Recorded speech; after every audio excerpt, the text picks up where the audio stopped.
Jeg vil vise, hvordan man syr sammen i retstræk, hvis man skal montere noget.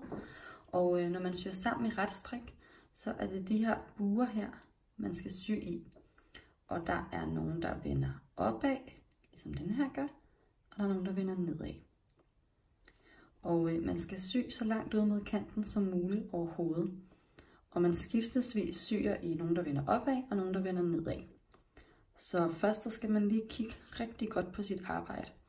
Og her, der har jeg en maske, der vender opad, der sidder helt herude. Og hvis jeg så kigger på den anden side af mit arbejde, så har jeg en, der vender opad. Jeg er fat i det. Her. Og så har jeg faktisk en helt herude, der vender nedad. De skiftesvis jo vender opad og nedad. Så den herude, det er den, jeg skal have fat i herover. Men når jeg starter, så starter jeg lige med at sy igennem en opslagskant her. Og jeg har en uldnål, som er en nål uden spids, som jeg bedst kan lide at sy i strik med. Og så skal jeg over på den anden side her i den første sådan rille.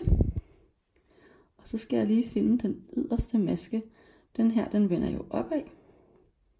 Og så må den altså gerne have en vende herude, der vender nedad. Og den sidder her.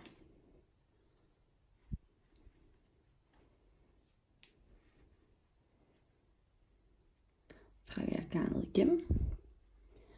Og så har jeg en rille herover, hvor at jeg har en maske her, der vender opad.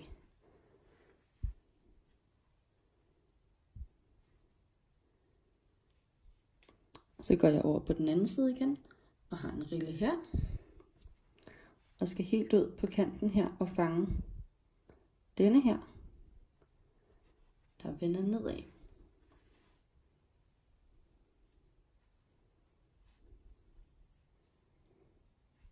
Så har jeg min næste rille her, med en, der vender opad der. Så jeg skiftesvis syr opad og nedad. Og herover, der sidder den helt herude på kanten, den yderste jeg kan få fat i, som vender nedad.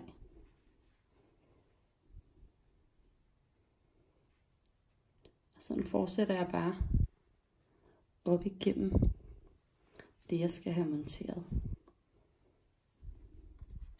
Og jeg strammer bare lige til, sådan at det bliver pænt og ligner hinanden. Så det er vigtigt, at man ikke får strammet for meget, sådan, så det er sådan en stram sammensyning, man får.